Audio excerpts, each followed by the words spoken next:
we are live. I wanted to talk to you guys tonight about Panini and Topps. And if you've been a Topps collector for a while, you might not have seen what's going on with Panini. And if you've been a baseball card collector for a while, you might not have seen what's going on with Panini. And quite the opposite as well. So, for example, if you've been collecting Panini for a long time, you have no idea what Topps is doing right now and how they're tackling certain things.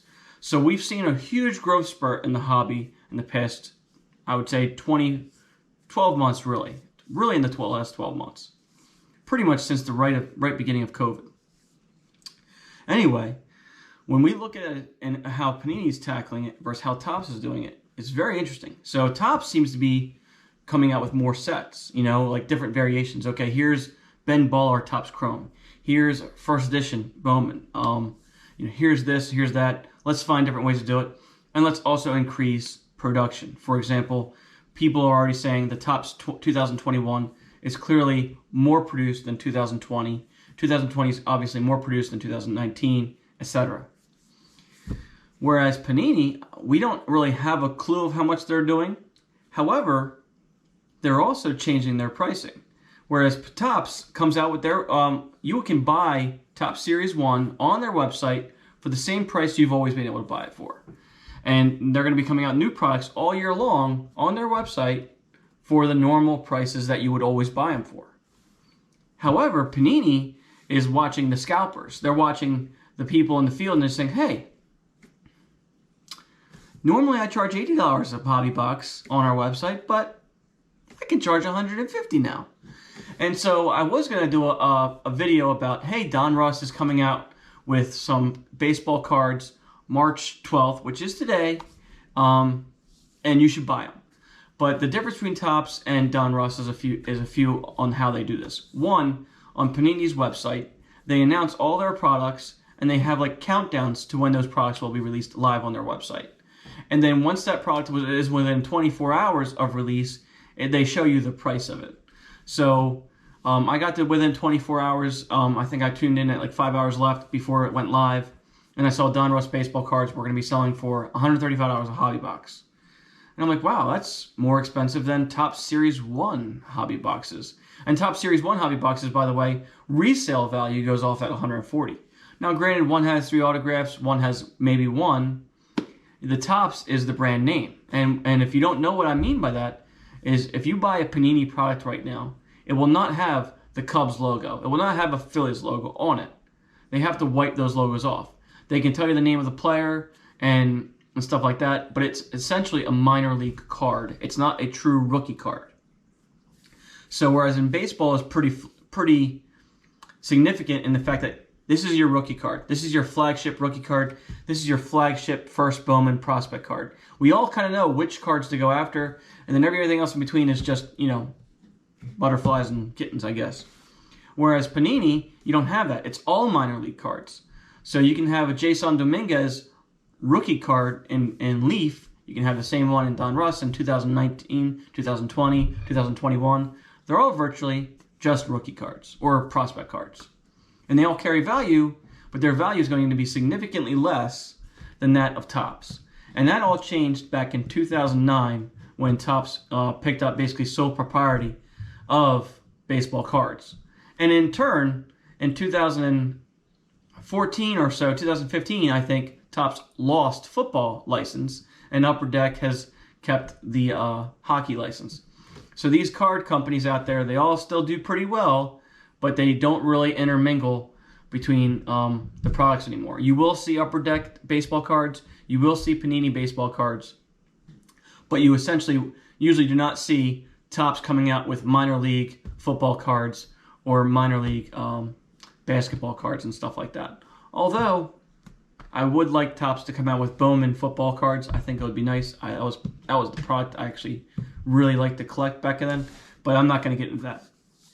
So if you're a baseball card collector and you're wondering if you should buy Donruss or Panini, I'm going to tell you that usually the only cards I personally buy when I go after Donruss or Panini cards are guys from my favorite team. I like the Phillies, so I like to have an autographed rookie card or a prospect card from each one of the Phillies rookies. So Mickey Moniak, Adam Hazley, those kind of guys. Guys that probably don't really have a lot of value in the major leagues. They really don't. They're like, they're prospects. They're not big prospects, although that just shows you how bad the farm system is for the Phillies.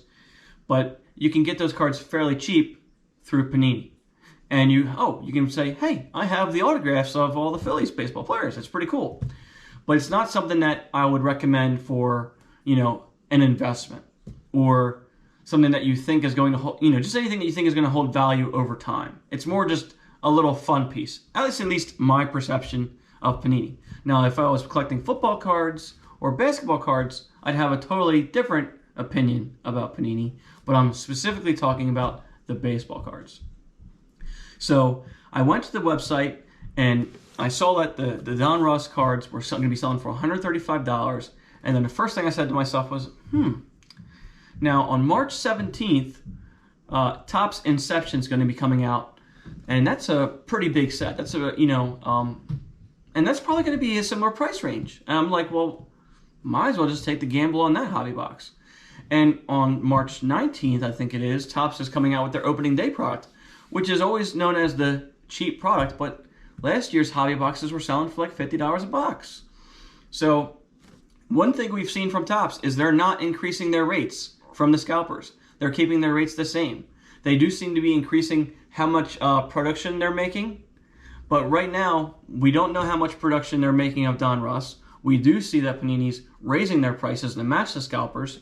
And oh yeah, by the way, we already know that the long-term investment on it is not nearly as significant as it is if it would be Topps. So this is me telling you, I'm personally not recommending to buy Panini products for baseball cards. I really just don't think it makes too much sense unless you're planning on doing it just for personal collection and you're not looking at it as long-term valued. Something in 20 years from now, you would show your kids, hey, look at what I have. To me, those products are not going to hold nearly the same type of value that they would as if they were Topps. Now, if you're trying to take something right now and maybe flip it in a year from now or 2 years from now, hey, I have Lewis Robert autograph rookie card from Leaf. Look at how much it is now. You can always do that. I will tell you that I bought Anthony Rendon Leaf rookie autograph card, and that card maybe went up $10 in value over since from 2013. It was actually a 2011 card. So from 2011 to say 2020, that card maybe raised $10 in value. $10 in value, autograph prospect rookie card from Anthony Rendon. Now, meanwhile, his Topps base card went up $20. The base card was worth more than the autograph. So be very careful collecting Donruss Panini baseball cards. Be very careful going out and spending scalper prices for these cards when you know from listening to me that if you go to the Topps website, you can still get these cards at good values. And come to think about that, if you're paying attention to the Topps website, the Topps Living set is still a really cool set to have. And we're going to be seeing Joe Adell, we're going to be seeing Alec Baum, and all these guys, and you're going to be able to buy these cards right now at like, $10 a piece on the website, and they will be going up to $25 a piece because not a lot of people buy the Topps Living set, but by the end of the year, when people are saying, hey, I want that rookie card of that player, and I want to collect all their rookie cards, that Living set becomes a very popular item to have. Take for example, Tatis, his rookie card. At the time, you could buy it in 2019. It was $10. You could have bought like 5 of them for like $20, and that's a pretty good deal. Now they're selling for $25 each minimum, plus shipping. So on March 17th, we have Topps Inception coming out. On March 19th, we have Topps Opening Day coming out. I do not think the Opening Day product is going to fly off the shelves like crazy. I do think the Topps Inception is one of those ones that you may want to jump on Topps.com and get yourself a hobby box of at a good price before they go crazy. Because there is a lot of good rookies out this year. This is a rookie-based product. It's not a lot of cards in the packs or in the box, but still a very, cool card to pick up if you have the money to spend on it. If not, then I would obviously recommend waiting until Topps Series 2 comes out. That's all I wanted to talk about tonight. Hope to have more for you pretty soon. Thanks, guys.